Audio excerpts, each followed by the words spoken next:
Chapter 1. The Vanishing of the Cubs.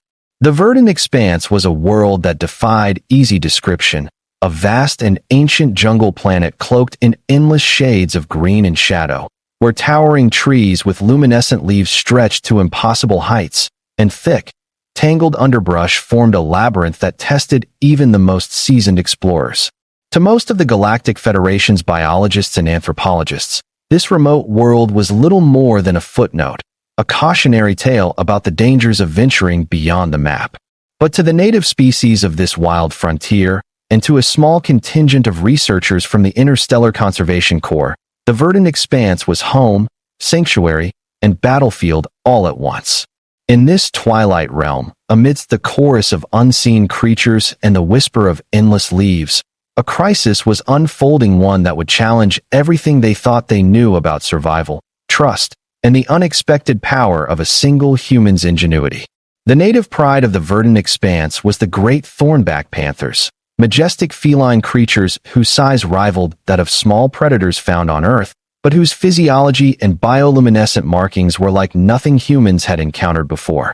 Their cubs, delicate and fragile in the dense undergrowth, depended utterly on the protection of their parents and the natural fortress the jungle provided. But something had gone terribly wrong. The cubs had vanished, no trace of them could be found. The elder panthers paced anxiously along the vines and roots of their territory, their fierce eyes searching, their low growls vibrating through the heavy air. The researchers and trackers who accompanied the native pride were equally perplexed, for the jungle, with all its secrets, showed no signs of disturbance or struggle. It was as if the cubs had simply slipped through the cracks of reality itself, swallowed by the endless green without a sound. Among the team was Captain Elias Marlowe, one of the few humans brave or perhaps foolish enough to take on the challenge of living and working alongside alien species in their most vulnerable moments.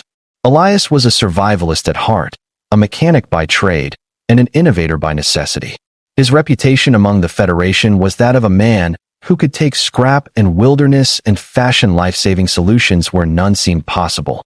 What brought him to the verdant expanse, however, was not just his skill with tools or machines, but a deep-seated respect for life in all its forms and a stubborn hope that humanity still had much to learn about coexistence in the vast and often hostile galaxy. He knew the jungle's deadly embrace better than most, and though his body bore the marks of countless encounters with nature's wrath, his spirit was unyielding. As the search for the missing cubs stretched into its third day, tensions among the native pride grew palpable. The alpha male, a towering thornback named Rocker with scales like forged iron and eyes that glowed faintly like embers, stood motionless atop a fallen tree, surveying the dense foliage with a mixture of pride and despair.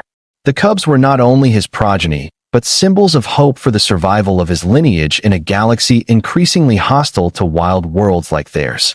Their disappearance could signify more than just the loss of the next generation. It might mean the end of an era, the extinction of a proud species. The native trackers, their lithe forms camouflaged perfectly within the jungle's shadows, whispered of strange disturbances in the jungle, odd noises, unnatural shifts in the undergrowth, but none could confirm these rumors, and none dared to stray too far from the group. Elias, meanwhile, felt the weight of the situation pressing on his shoulders with an almost physical force. The human mind, trained to analyze and adapt, raced through possibilities. Could the cubs have been taken by predators? Could they have wandered into toxic plants or fallen into the river's swift currents? Yet no signs of struggle or danger had been found. The jungle seemed eerily calm, almost complicit in their disappearance. That calm unsettled him more than any growl or rustling leaf. On this world, where life often balanced on a razor's edge, survival depended on recognizing not only what was present, but also what was absent. By nightfall, as the violet hues of the twin moons bathed the jungle in an otherworldly glow, Elias found himself at the edge of a narrow clearing where thick vines hung, like curtains over a small pool of still water. He had noticed that the vines were unnaturally intertwined, forming shapes that seemed almost deliberate. With the careful precision of a craftsman, Elias approached and began to trace the patterns, the rough bark under his fingertips telling stories of recent movement. His instincts whispered that this was no accident of nature, but the remnants of something or someone who had tried to make a home or a refuge. Here, in the heart of the jungle's shadows, he believed, lay the key to the cub's fate. The following hours were spent weaving through the dense greenery, using every tool at his disposal, from scanners designed to pick up faint life signatures to the humble utility knife strapped to his belt. His human senses, honed by years of hardship and survival training, picked up subtle clues the others missed: a fresh scent carried by the damp breeze, the broken twig bent not by natural causes but by delicate hands. With a spark of hope, Elias realized the cubs had not been lost. They had been hidden, sheltered with purpose. But by whom and why? Word of Elias's discovery spread quickly through the camp, rekindling a fragile hope among the native pride and the human researchers alike. The possibility that the cubs were alive, that they were being cared for, changed the nature of their search from desperate rescue to careful investigation. It was now clear that the jungle itself held secrets deeper than they had ever imagined, and that survival here required more than brute strength. It required compassion, creativity, and a willingness to embrace the unexpected. And so, armed with his tools and an unwavering determination, Elias began to gather materials from the jungle: pliable vines strong enough to hold a structure, broad bark sheets that could form walls and a roof, and soft moss to cushion and protect fragile bodies. He worked through the night, his hands steady even as the jungle's strange nocturnal creatures watched silently from the shadows. The cradle he built was more than just a shelter. It was a promise, a testament to the bond between species and to the enduring spirit of those who refuse to give up on life, no matter how far from home they may find themselves. As dawn crept slowly over the canopy, painting the sky in fiery oranges and soft pinks, the cradle stood complete, a humble sanctuary fashioned from the jungle itself, a fragile cocoon of hope amidst the wild unknown. Elias stepped back, exhausted but satisfied, and waited with bated breath for the moment the cubs would be found, to prove that even in the darkest places of the galaxy, humanity's strength lay not only in their technology or weapons, but in their heart, their empathy, and their relentless will to protect the innocent. The jungle seemed alive in a way that was almost sentient, responding to every shift in the wind and every whisper of movement with a subtle pulse that reverberated beneath the thick carpet of leaves and vines. Elias could feel it beneath his boots and in the sweat that trickled down the back of his neck. This was a world that did not easily give up its secrets. Every step deeper into the verdant expanse was a lesson in humility, a reminder that here, survival was a delicate dance between predator and prey, between the hunter and the hunted, and sometimes between species that could not be more different yet were inextricably intertwined by fate. As he continued to explore the area around the strange woven patterns of vines, Elias's trained eyes noticed subtle signs that a creature far smaller than the towering thornbacks had been moving here. Tiny claw marks on softened bark, faint impressions in the muddy soil, and delicate fragments of crushed leaves hinted at something vulnerable, perhaps even helpless. His mind raced with possibilities. Was it a desperate mother panther trying to hide her cubs from unseen dangers? Or worse, had some malevolent force taken them? The idea gnawed at him, but the logic of the clues told a different story. Someone, or something, had taken great care in crafting a safe place, a hidden refuge that relied on the jungle's natural camouflage. The native trackers, while fierce and capable warriors, were not attuned to such subtlety. Their instincts were to hunt and find through strength and aggression, to flush out threats with overwhelming force. Elias, in contrast, understood that sometimes survival depended on patience, on gentle touch, and above all, on creativity. He knelt, gathering a handful of moss that was soft and pliable, envisioning the comfort it could provide to a fragile body. Nearby, thick, fibrous vines twisted themselves naturally into loops and knots, ready to be woven into the framework of a cradle. Bark from the elder trees was stripped carefully, revealing supple sheets that, once dried, could serve as walls against the damp chill that crept through the jungle at night. Elias's hands moved with practiced ease, the years of living off-world in hostile environments sharpening his every motion into something both efficient and artful. As he worked, the jungle seemed to hold its breath. No birds sang, No insects buzzed, no leaves rustled in the breeze. Even the faint growls and roars of distant beasts had fallen silent, as if watching the humans' slow, methodical dance with the natural world. It was in this profound stillness that Elias found his greatest strength, the ability to merge human ingenuity with the raw materials of an alien wilderness, to create life-saving tools from the very fabric of the jungle itself. The hours passed unnoticed until the first pale fingers of dawn pierced the dense canopy, flooding the clearing with a soft, golden light that kissed the woven cradle's intricate frame. The structure was simple but sturdy, an elegant testament to survival born from necessity. A cradle made of living vines and bark, cushioned with moss and lined with leaves so broad and smooth they seemed sculpted by design rather than chance. Elias stepped back, feeling a surge of quiet triumph, but also a gnawing anxiety. Where were the cubs? Were they nearby, hidden in the jungle's shadows, waiting for the protection that this cradle promised? Or was this refuge a silent monument to a lost hope? His question was answered moments later when a faint rustling sounded from the thick underbrush just beyond the clearing. Elias froze, every muscle taut, eyes scanning the dense foliage for movement. Then, through the shadows emerged a pair of tiny thornback cubs, no larger than a human infant, their scaled hides marked with luminescent stripes that shimmered faintly in the morning light. They moved cautiously, their wide eyes reflecting trust and fear in equal measure. The cubs approached the cradle, instinctively drawn to the promise of shelter and warmth. Elias knelt, extending a careful hand, not to touch but to offer reassurance. The native pride's warriors had followed silently, their tension melting into cautious hope as they witnessed the sight. Rocker, the alpha, stepped forward, his immense form a protective shadow over his offspring.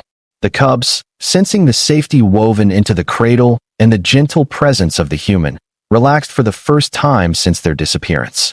It was a moment that transcended language and species, a fragile bond forged in the heart of a wild and dangerous world. In that instant, Elias understood what had truly been lost, not just the cubs, but the fragile hope for coexistence and trust between humanity and the alien wilds. And as the jungle around them awoke with the sounds of new life, he vowed that no creature under his watch would ever again be left to vanish into the shadows without a fight. The cradle was not just a shelter. It was a symbol of what humanity could bring to the galaxy, not domination, but compassion, ingenuity, and an unyielding will to protect life in all its forms. Chapter 2.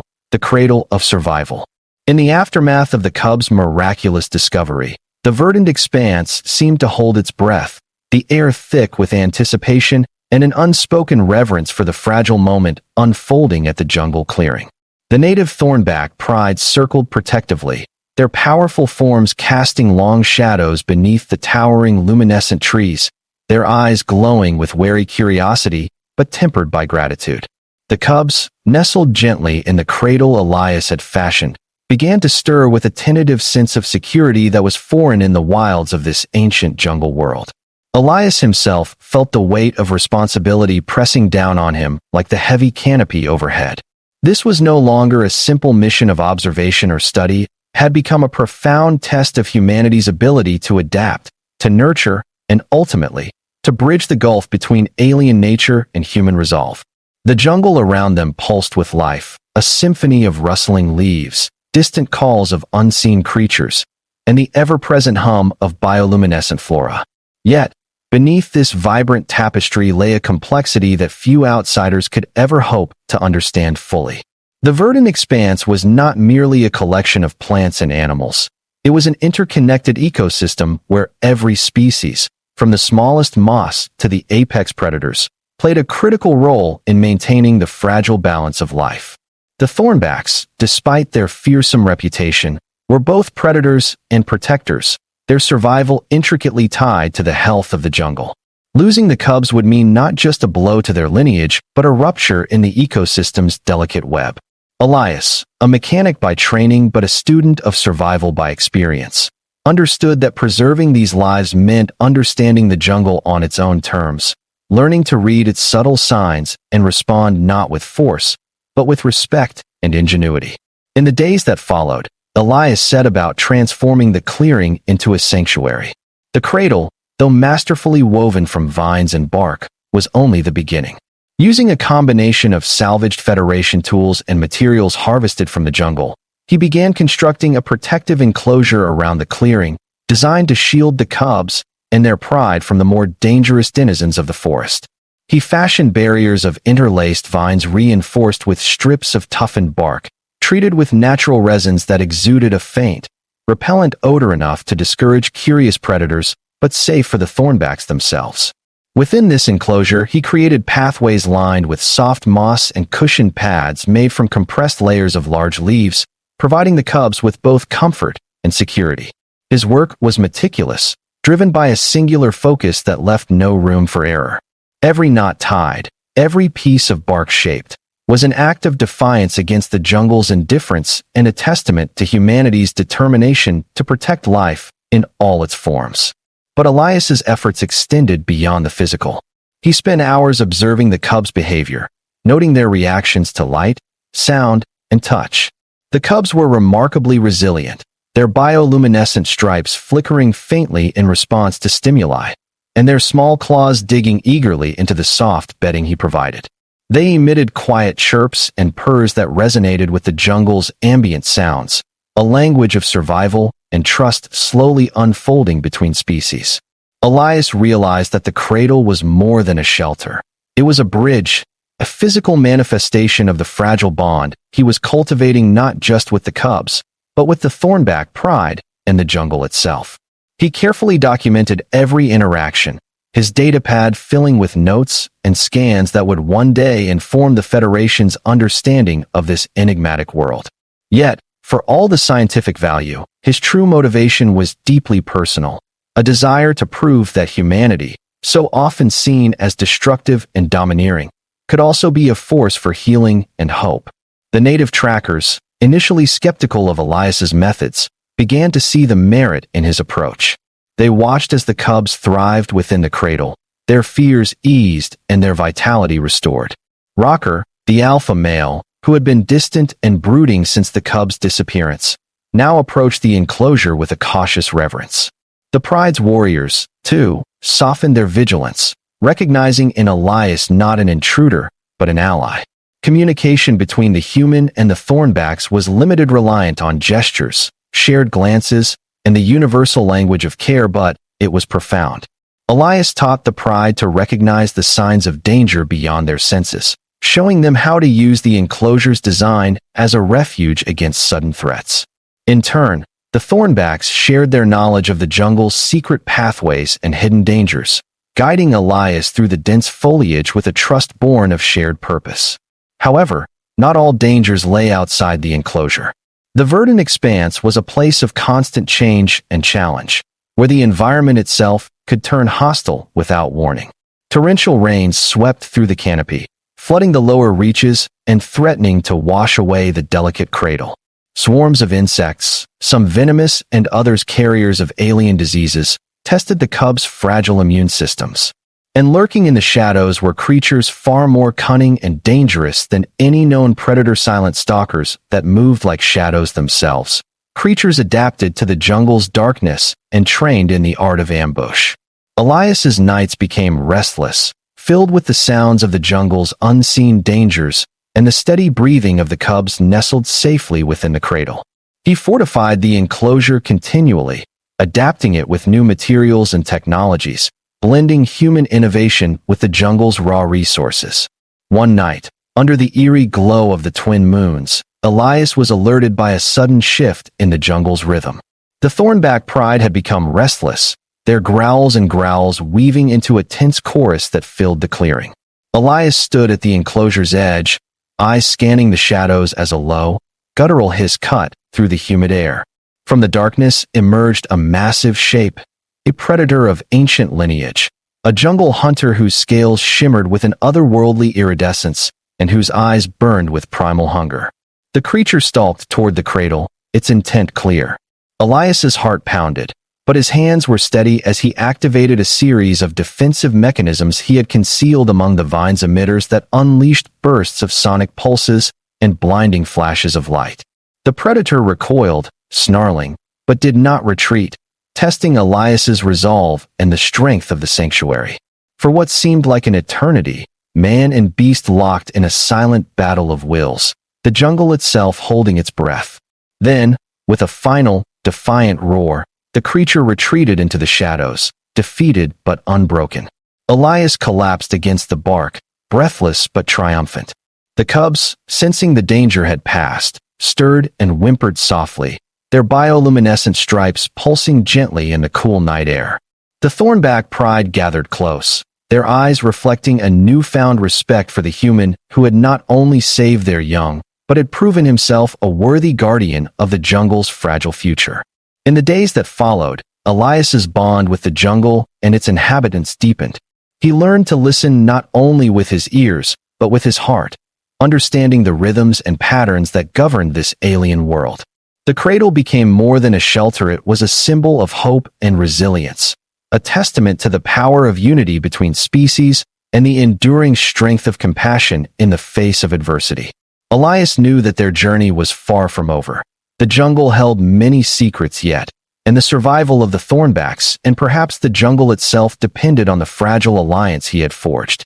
As the sun rose over the verdant expanse, filtering through the dense canopy and casting golden shafts of light onto the cradle, Elias allowed himself a moment of quiet reflection. The cubs, once thought lost, were safe. The jungle, once seen as an insurmountable challenge, had become a home. And humanity, through one man's determination and heart, had begun to write a new chapter in the galaxy's endless story of survival and hope. Chapter 3: Guardians of the Expanse. The verdant expanse, a world both breathtaking and unforgiving, had become more than a battlefield of survival. It was a living testament to the delicate alliance between man and nature, between species whose fates were now irrevocably intertwined. After the harrowing night when Elias had driven back the iridescent predator, the jungle seemed to pulse with a new energy. It was as if the very trees and vines, ancient sentinels of the forest, had recognized the human's determination, the sacred pact forged not with words but with deeds and unwavering will. But the fragile peace was a veil stretched thin over the ever-present dangers of the wild, and Elias knew deep in his bones that the real test had only just begun. The cradle, the humble sanctuary fashioned from living vines and bark, had become a beacon of hope, a focal point for the thornback pride and the growing band of researchers who had settled into this remote outpost. Yet Elias understood that shelter alone would not secure the cubs' future. To protect the next generation, they needed to understand the threats that loomed in the shadows, predators far more cunning than brute force, environmental hazards that shifted with the seasons, and even rival factions within the jungle that challenged the thornback's dominance. The human's mind, sharp and resourceful, began to map these dangers with precision, his datapads filling with schematics and behavioral patterns that could one day transform the Federation's approach to alien ecosystems. At dawn, the jungle awoke in a riot of color and sound. Birds with iridescent plumage sang piercing melodies. Insects darted like living jewels among the foliage, and the great trees swayed gently, their bioluminescent leaves casting dappled light on the forest floor. Elias, accompanied by Rocker and a few trusted trackers, set out from the clearing with a renewed sense of purpose. They moved with deliberate care, the native warriors blending seamlessly into the landscape, their footsteps barely disturbing the carpet of moss and leaves. Elias, though foreign to the ways of the jungle, had learned to read its language, how the bend of a branch, the faintest scent on the breeze, or the pattern of broken twigs could reveal hidden dangers or secret pathways.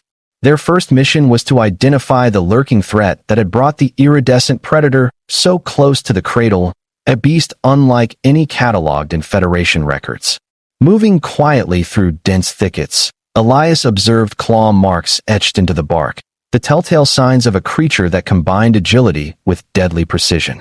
The thornback trackers whispered names passed down through generations, legends of a shadow predator called the Night Mai, a silent hunter whose coat shimmered like liquid darkness, eyes glowing faintly with an unnatural light, and whose cunning made it one of the jungle's most feared denizens.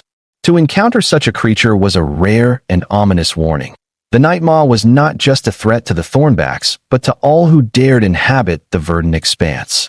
As they pushed deeper into the jungle, Elias and the Thornbacks discovered more evidence of the Night Maw's presence, remnants of recent kills expertly hidden beneath leaves, flattened grass where the predator had crouched in wait, and faint, chilling growls that echoed through the canopy at night. Elias's mind raced with possibilities. The Night Maw was no mere beast of instinct. It was a calculating hunter, adapting to the Thornbacks' defenses and probing the limits of Elias's human ingenuity. If they were to protect the cubs and secure the future of the Pride, they needed more than traps and barriers. They needed understanding and strategy. Elias proposed a bold plan. Rather than continuing to defend reactively, they would take the fight to the Night Maw's territory. Using the jungle's natural resources, he designed specialized surveillance devices fashioned from crystal sensors harvested from luminescent plants and reinforced with bioengineered polymers. These devices could detect heat signatures and vibrations, transmitting real-time data back to the sanctuary. The Thornbacks, initially wary of human technology, grew to trust Elias's innovations as the devices revealed hidden dangers and mapped the predator's movements with unprecedented clarity. The weeks that followed were grueling. Days blended into nights as Elias and the Thornbacks coordinated patrols, using the surveillance network to anticipate the Night Maw's attacks and devise countermeasures. Elias crafted weapons from jungle materials combined with Federation alloy silent darts tipped with neuroinhibitors that could incapacitate without killing, nets woven from tinsel vines strong enough to restrain the predator's thrashing. Yet, despite these advances, the Night Maw proved a formidable adversary, its elusive nature frustrating their efforts.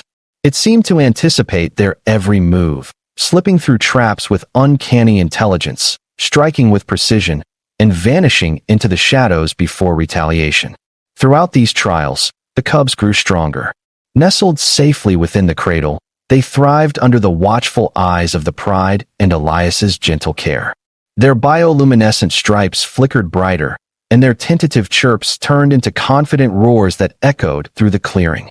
A sound both terrifying and beautiful, a symbol of resilience born from struggle. Elias took it upon himself to nurture the cubs not only physically but emotionally. Understanding that survival required more than strength, it demanded trust, connection, and the warmth of belonging. He shared stories from his homeworld, whispered promises of protection, and even sang songs of hope, his voice a strange but soothing melody amid the alien wilderness. The humans' relationship with the Thornbacks deepened beyond alliance. It became kinship. Rocker, once a stoic and distant leader, revealed glimpses of vulnerability, entrusting Elias with sacred rituals and the history of their pride. The Thornbacks' culture was rich with traditions honoring the jungle's spirits and the ancestors who had walked beneath these trees for millennia. Elias learned the meaning of their markings, the significance of their hunts, and the delicate balance that sustained their world. In turn, he shared human concepts of innovation, empathy, and perseverance, bridging gaps not only of species but of understanding. Yet, the verdant expanse was not without its internal conflicts. Rival factions of Thornbacks challenged Rocker's authority, drawn by the promise of power in a jungle increasingly shaped by the presence of the human and his technology. Skirmishes erupted in shadowed groves, the clash of claws and roars reverberating through the canopy. Elias found himself mediating tensions, his voice steady but firm, advocating for unity in the face of external threats.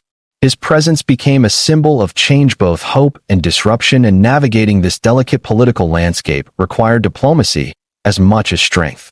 Amid this fragile harmony, Elias made a startling discovery: ancient ruins hidden beneath layers of vines and earth, remnants of a civilization long lost to time. Carved stone structures bore cryptic symbols that hinted at a deeper connection between the jungle and the Thornbacks, a legacy intertwined with the very fabric of the verdant expanse. As Elias deciphered the inscriptions, he realized that the jungle's secrets were far greater than he had imagined, and that the survival of the cubs and the Pride might depend on unlocking knowledge buried beneath centuries of growth and decay. One moonless night, as Elias studied the ruins with the help of native scholars, the Night Maw struck again, this time not at the cubs, but at the sanctuary itself. The predator moved with deadly grace, breaching barriers and weaving through shadows with a terrifying intelligence. The clash that followed was brutal.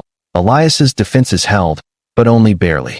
The Thornbacks fought with primal fury, their roars mingling with the humans' commands as they drove the night mob back into the darkness. Exhausted and wounded, Elias realized that the predator's assault was no random act, but a calculated challenge, a test of the fragile alliance, and a warning that the jungle would not be tamed easily. In the aftermath, Elias vowed to deepen his understanding of the jungle's mysteries.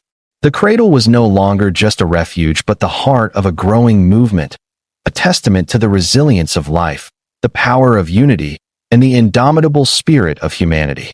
The verdant expanse had tested him in ways he never imagined, and he had responded not with domination, but with respect and innovation. As dawn broke once more, painting the canopy in hues of gold and emerald, Elias stood beside the cubs, now strong and vibrant, and knew that their survival was not merely a victory, it was the beginning of a new era. Chapter 4. The Legacy of the Cradle. The verdant expanse was no longer just a distant, untamed world hidden deep within the Galactic Federation's outer reaches. It had become a crucible where humanity's potential was tested and proven, a place where the wild heart of an alien jungle beat in tandem with the indomitable spirit of a single human who dared to bridge the impossible. Elias Marlowe stood at the center of this living testament, a sanctuary crafted not by conquest but by compassion, a cradle of vines and bark that had saved the next generation of the Thornback pride, and, in doing so, rewritten the narrative of coexistence between species separated by biology but united by fate. As dawn spread its first golden fingers through the dense canopy, Elias watched the cubs playfully exploring their enclosure, their scaled bodies agile and strong, their bioluminescent stripes glowing softly in the morning light. The cradle that had once been a fragile refuge had grown into a thriving haven, surrounded by an intricate network of surveillance devices and protective barriers that blended seamlessly with the jungle's natural architecture. The Thornback pride, once tense and wary, now moved with a confident grace, their eyes reflecting a trust hard-earned through trials and triumphs. The jungle itself seemed to pulse with renewed vitality, a vast and ancient ecosystem that had weathered countless storms but now faced the future bolstered by an alliance forged from empathy and innovation. The journey to this moment had been long and arduous. Elias recalled the countless nights spent reinforcing the sanctuary against relentless predators, the days mapping the jungle's complex ecosystem, and the delicate negotiations with the Thornback factions vying for dominance. He thought of the iridescent night maw, the shadow predator whose cunning had forced them to rethink their strategies and deepen their understanding of the jungle's dangers. Each challenge had been a lesson, a reminder that survival in this alien world required not only strength but wisdom, patience, and above all, respect for the balance of life. The discovery of the ancient ruins beneath the jungle floor had added a new dimension to their mission.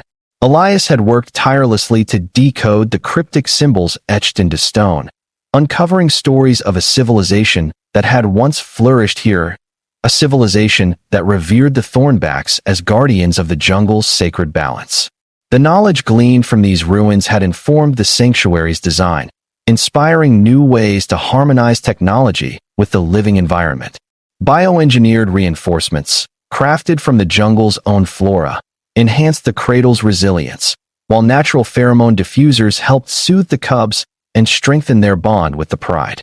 The legacy of the cradle was no longer just a matter of survival.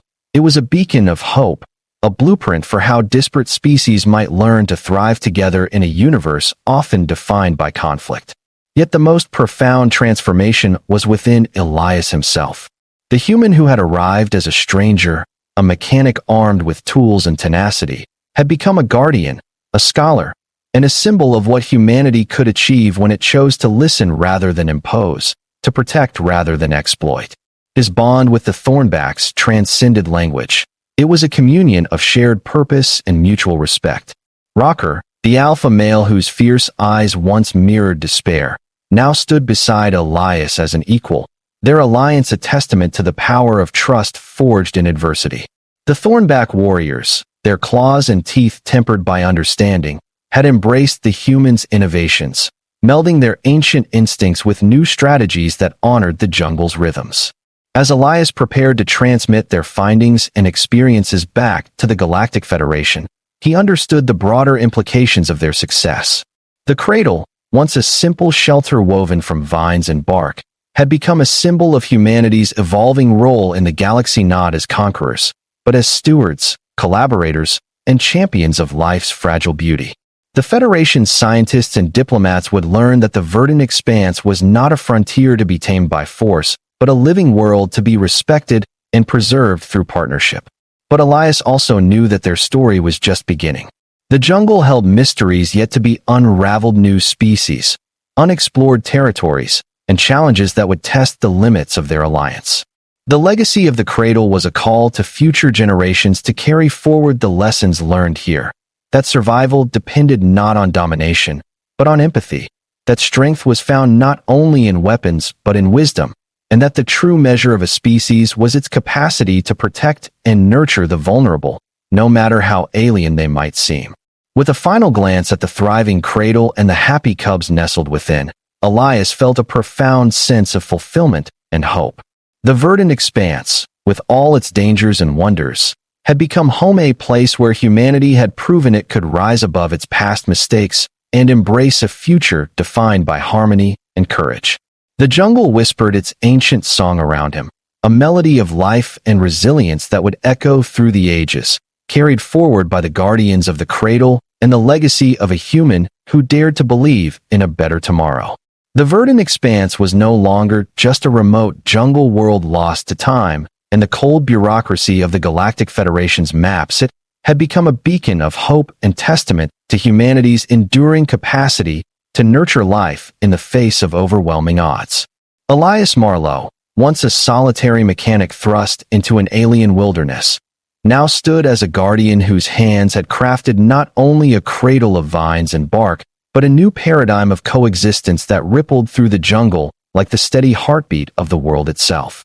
Each morning, as the first light filtered softly through the canopy, the cubs, now robust and thriving, tumbled and played among the thick vines and moss-lined pathways Elias had constructed, their glowing stripes a vivid reminder of life's fragile beauty preserved against all odds. Elias's days were filled with a delicate balance of routine and vigilance. He continued to strengthen the sanctuary, blending cutting-edge Federation technology with the jungle's natural resources, ensuring that the Thornback Pride had not just a refuge but a fortress built in harmony with their environment. The surveillance nodes, crafted from crystalline plant fibers and powered by bioluminescent energy, monitored the surrounding jungle with uncanny precision, alerting the Pride and Elias to any movement, be it a threatening predator or an unwelcome intruder. This fusion of human ingenuity and alien biology had forged a protective web woven invisibly through the undergrowth, where every leaf and branch was both shield and signal.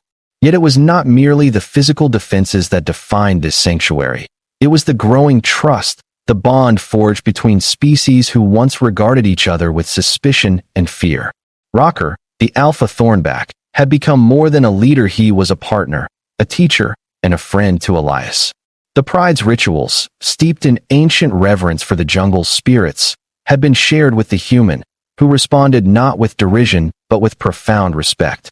He learned their stories, their songs, and their sacred laws, principles that govern not just survival but honor, family, and legacy. Elias realized that this knowledge was as vital as any tool or weapon. It was the foundation upon which their fragile alliance stood.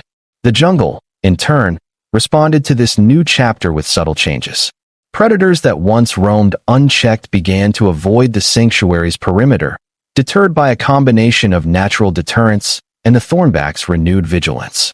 The night maw, the shadow predator that had once stalked the Cradle with relentless cunning, was seen less frequently, its hunger sated or its territory respected. This uneasy peace was hard-won, a dynamic balance maintained through constant adaptation and understanding. Elias knew that the verdant expanse would always be a place of challenge and change, but the Cradle had become a symbol that survival was possible not through domination, but through unity. Amid this evolving harmony, Elias received a transmission from the Galactic Federation, a message laden with both awe and urgency. The Federation scientists, having reviewed his detailed reports and extensive ecological data, had recognized the verdant expanse's critical importance as a sanctuary for alien life and a case study in successful interspecies cooperation. They offered support, advanced medical supplies for the cubs, reinforcements to aid in research, and the establishment of a protected zone to preserve the jungle's fragile ecosystem.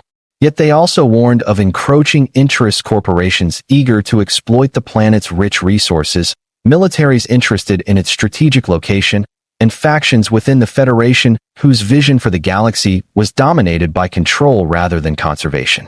Elias understood that the Cradle's legacy and the fate of the Thornbacks depended on more than his own efforts.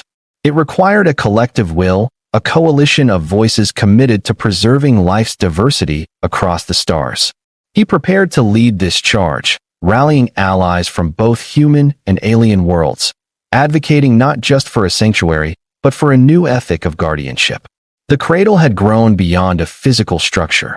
It had become a movement, a declaration that even in a galaxy marked by conflict and conquest, hope could flourish where compassion took root.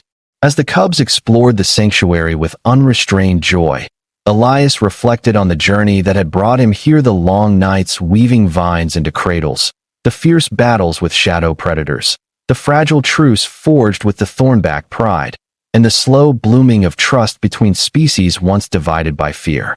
He knew that this was only the beginning of a greater story, one where humanity's true strength was measured not by weapons or technology, but by the courage to protect, to understand, and to love.